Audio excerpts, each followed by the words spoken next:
হে everyone, আমি মিতা আর আমার আরও একটি মিনি ব্লগে তোমাদের স্বাগত।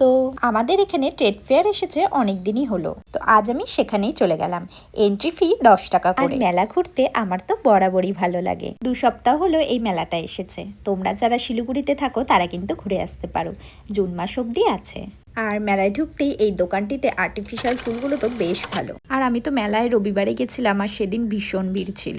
আর তারপর আমি আর মা ভালো করে মেলাটা ঘুরে দেখছিলাম। আর এখানে বেশ সুন্দর সুন্দর প্রিন্টের কটনের কুর্তি প্লাজো পাওয়া যাচ্ছিল। আর এখন তো ভিড় যেন আরো বেশি হচ্ছে। ক্লিপের প্রতি আমার তো একটা আলাদাই অবসেশন। আর এই ক্লিপগুলো তো বেশ কালারফুলও ছিল। আমাকে তো মা অনেকক্ষণ ধরেই বলে যাচ্ছে যে কিছু কেন, বাট আমি তো কনফিউজ যে কি নেব। তারপর আরেকটু মেলাটা ভালো করে এক্সপ্লোর করলাম।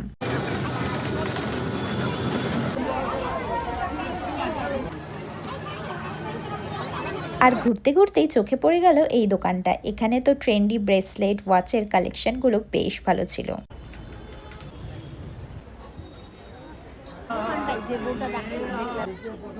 আর ঘুরতে ঘুরতে তো ভীষণ গরম লাগছিল, তারপর নিয়ে নিলাম আইসক্রিম। আর তোমরা যারা ক্রকারি পছন্দ করো তারা কিন্তু ট্রেড ফেয়ারে গেলে অবশ্যই এই দোকানটাতে ঘুরে যেও। এখানে তো ভীষণ সুন্দর সুন্দর জিনিস পাওয়া যাচ্ছে। আর মা খাচ্ছে ফুচকা। আমার তো আজ খুব একটা ফুচকা খাওয়ার ইচ্ছা ছিল না, তারপর ওই মা থেকেই একটা খেয়ে নিলাম।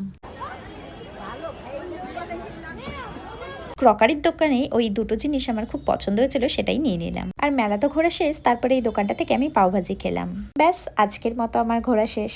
আর স্টেডিয়ামের বাইরে না বেশ ভালো ঘুগনি পাওয়া যায়, তো সেখান থেকে আমি আর মা খেলাম। আর বাবা বলেছিল রোল খাবে, তো রোল প্যাক করে এবার ফিরছি বাড়ি। তোমরা কে কে ট্রেড ফেয়ারে গেছো আর কি কি কিনলে আমাকে কিন্তু কমেন্টে জানিও। আর ভিডিওটা ভালো লাগলে অবশ্যই লাইক করে দিও। আবারও একটি নতুন ব্লগ নিয়ে আসবো। চলো, টাটা।